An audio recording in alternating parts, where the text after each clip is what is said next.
एक मिनिटामध्ये मी तुम्हाला सांगतो की बाबासाहेब आंबेडकर किती मोठ्या उंचीवरचं व्यक्तिमत्व आहे। या देशामध्ये जेवढे कुणी अर्थतज्ञ आहेत त्या सगळ्या अर्थतज्ञांना एका अर्थतज्ञाचा अभ्यास केल्याशिवाय पुढे जाता येत नाही। तो अर्थतज्ञ म्हणजे डॉक्टर बाबासाहेब आंबेडकर।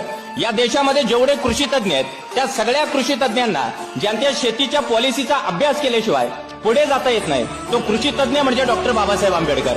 या देशामध्ये हजारो धर्मपंडित झालेत, पण त्या धर्मपंडितांनी जेवढे धर्मग्रंथ वाचले नाहीत, अगदी कुराण, बायबल, गीतापासून गुरुग्रंथ साहिबपर्यंतचे सगळे धर्मग्रंथ ज्यांनी मनापासून वाचले, चाळले, तो एक धर्मपंडित म्हणजे डॉक्टर बाबासाहेब आंबेडकर।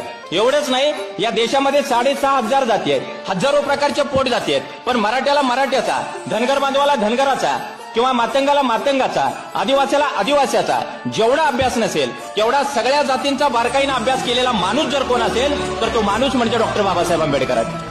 म्हणजे हे एवढ्या उंचीवरचं व्यक्तिमत्व आहे। ऑक्सफर्ड युनिव्हर्सिटीनं सुद्धा जग घडवणाऱ्या 100 अलौकिक लोकांची यादी जाहीर केली आणि त्याच्यामध्ये पहिल्या क्रमांकावर तथागत सिद्धार्थ गौतम बुद्ध, दुसऱ्या क्रमांकावर वर्धमान महावीर, तिसऱ्या क्रमांकावर चक्रवर्ती सम्राट अशोक आणि चौथ्या क्रमांकावर नाव होतं डॉक्टर बाबासाहेब आंबेडकरांचं। म्हणजे जग घडवणाऱ्या 100 अलौकिक लोकांच्या यादीमध्ये सुद्धा बाबासाहेबांचं नाव घ्यावं हे ऑक्सफर्ड युनिव्हर्सिटीला आवर्जून वाटतं। खरंच एवढ्या उंचीवरचं व्यक्तिमत्व आहे। कारण बाबासाहेबांची इकडे कोल्हापूरच्या भागामध्ये एक ठिकाणी सभा सुरू होती।